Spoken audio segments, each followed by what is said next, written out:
The first fans have arrived early for opening night at Boston University's spectacular Agganis Arena. Many of the greats from BU's past, like Mike Eruzione, Mike Sullivan, and Chris Drury, are here to usher in that new era. And what an opening for the 6th week in a row. Minnesota is ranked #1 in the country. They are here to face this Terrier team, ready to turn the page to a new chapter. That new chapter remains to be written. I think you'll see that tonight. It's the best seat in the house. The building can't open up quicker.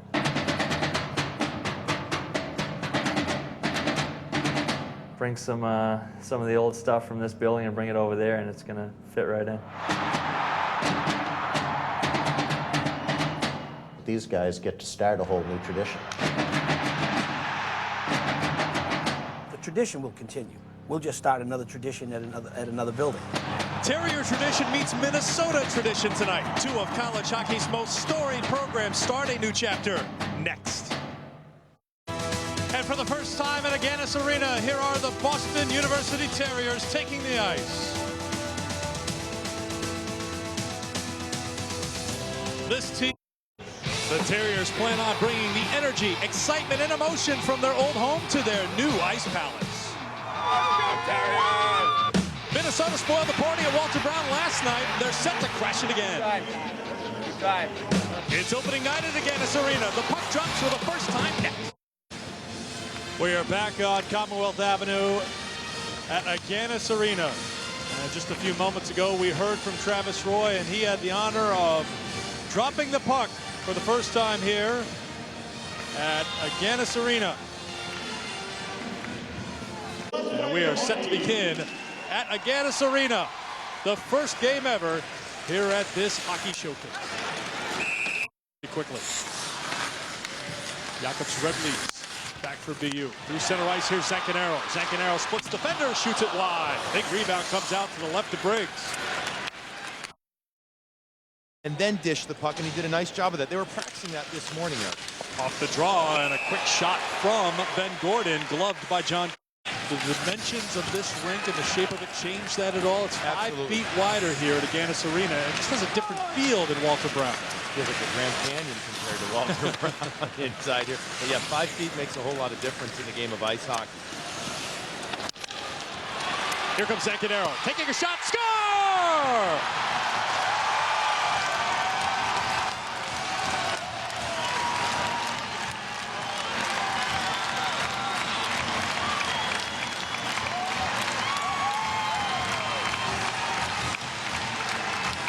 That's an easy one to remember. The last goal at Walter Brown, the first one at Agganis Arena, scored by Brad Zancanaro, 1-0 Terrier. And as if on cue, our Bud Light key line centerman taps the keg, the turnover in the neutral zone. Zancanaro follows the bouncing puck, and he gets the goaltender Briggs moving just a little bit, gets the shot off quickly, goes through the 5-hole for the first of those extra 5 feet or so. You can hide out a little bit more.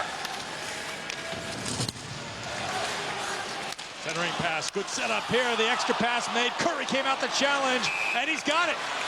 He's well out of his crease. On the Brad Zancanaro goal, BU's up 1-0. However, that lead was almost short-lived. Great pass, Hirsch.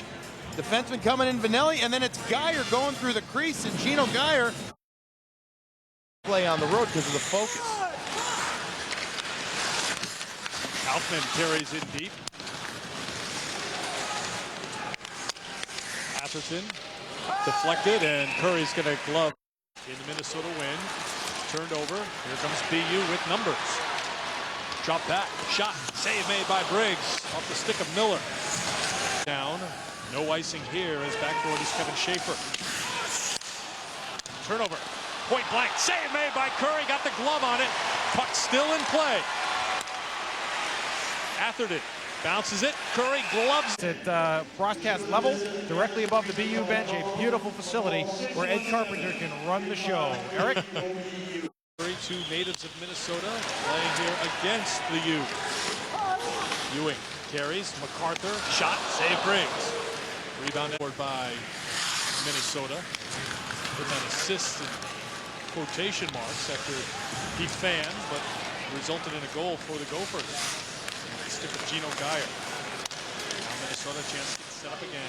There's a shot. Curry stands up tall to make the save. John Curry in control, making a save right there. Earlier, it was Boston University's Peter MacArthur, who's one of the best players already in the country, in my opinion, in the slot area. Look, he's going to grab the puck and he's going to recognize the fact that the defenseman, number 6, Chud Stevens, is going to try and stop him, stand him. Up through center ice. No penalties yet called on Minnesota. Roach a little bit of space. Looking for more, takes a shot. Save made by Briggs. Connell comes flying in to disrupt that play for Minnesota, but the Gophers able to carry out with 11:22 to go. Second period, Boston University on top, 1-0. There's a shot and a score. Minnesota has tied it up. Freshman Chris Chucko makes it 1-1. Make it 4 games in a row now that Chris Chucko has picked up at least 1 point. This time it's not an assist, as the last 3 games have been. It's a goal. He had exited the zone well before that passer. He'd stretched the zone out there, and the puck's going to just rebound, kind of carry him over to him. He gets into that mid-slot area, and you notice how he just kind of shimmied all the way through the slot. Watch it. Hold. Now the BU defense is going to back up. Somebody has got to step up there. Morrow goes with his man. Their penalty kill is they took away a lot of space, not only in their own end, but in the neutral zone. Forced BU to make some bad decisions with the puck. They converge on Miller, grabbing it, score!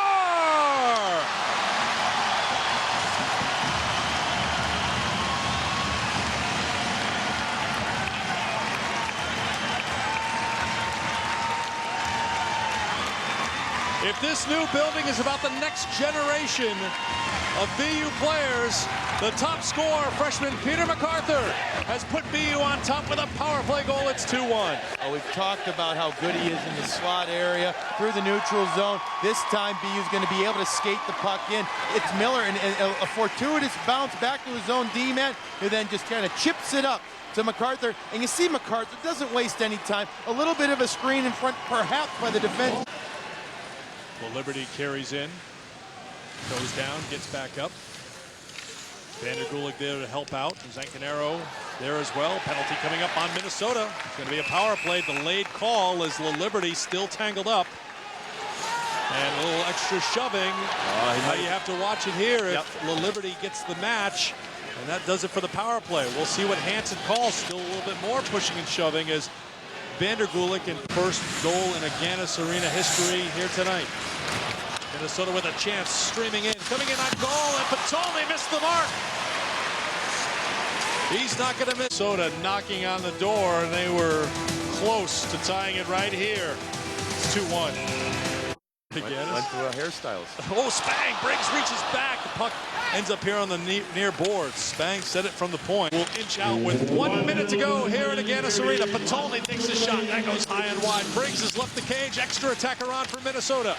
BU trying to hold on to a 2-1 lead here in the open air at Agganis Arena. Hansen, the referee, gets tangled up in a pile of players along the boards. He gets out of there. The puck's still there. Erman tries to get it out. Ridley's gave him a bump. Less than 40 seconds to play. 6-on-5 here for Minnesota. Ewing flips it out, and out of the zone, Minnesota has to reset. Patolny up to Peltier. 25 seconds to go. Picked up by McConnell. McConnell backhands it back behind the net. Here's Roach. Roach can't get it. Benelli has him tied up. Weston and BU putting on some pressure here, killing off valuable seconds. BU takes away the puck, shot wide of the empty net. 10 seconds to go with the Terriers leading by 1. Minnesota can't get it out. There's McConnell, the captain, shoots. Save made by Patolny as he was heading into the empty net. But BU will win the opener at Agganis Arena.